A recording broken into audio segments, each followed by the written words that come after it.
Bisphenol A, or BPA, is one of those synthetic chemicals that regularly hits the headlines. It's used in polycarbonate plastics, food can liners, thermal till receipts, and other everyday objects, and most people have small amounts of it in their body. But are these levels safe, or do we have a problem? These are questions scientists the world over have been grappling with for some time, and just recently, the latest in a line of extensive expert reviews was published by the European Food Safety Agency, or EFSA.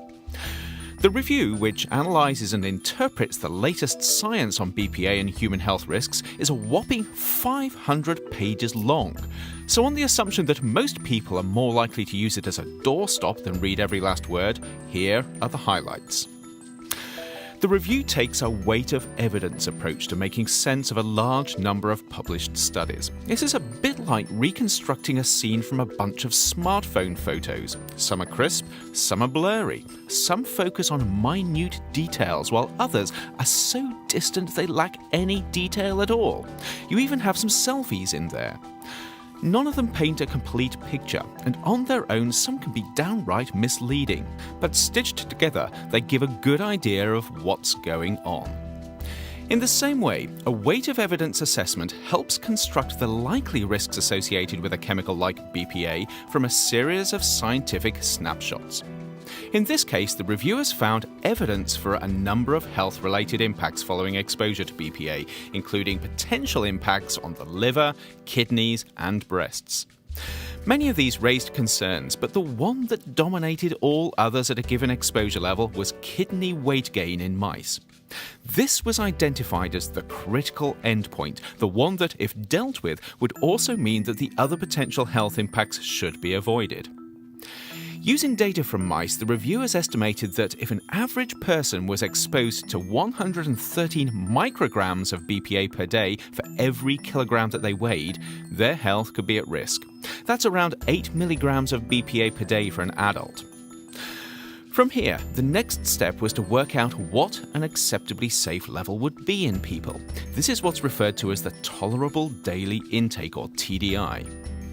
Accounting for differences between mice and people, as well as differences between individuals, the reviewers came up with a draft TDI of 5 micrograms per day per kilogram of body weight. From the available data, they concluded that at this level, no significant health effects would occur in most people, even accounting for uncertainty in the current state of the science. This does, of course, leave a couple of questions.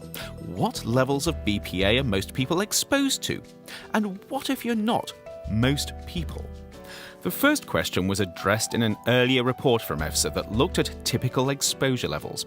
They found that teenagers seem to have the highest exposures to BPA, with an estimated upper level in this analysis of 1.3 micrograms per day per kilogram body weight.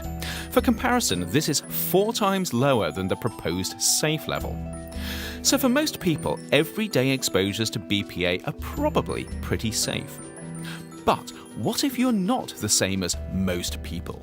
In adults, BPA is quickly converted into a relatively benign form and got rid of pretty fast.